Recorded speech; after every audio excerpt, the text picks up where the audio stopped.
विशेष कन्यादान देऊना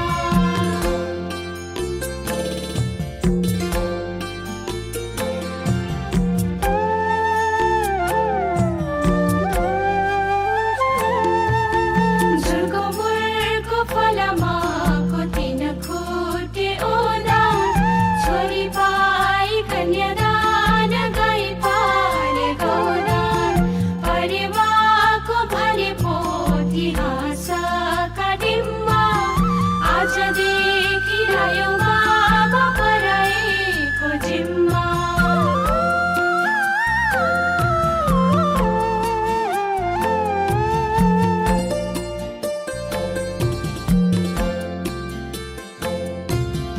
एक मुठी चामल कुसुमे झोली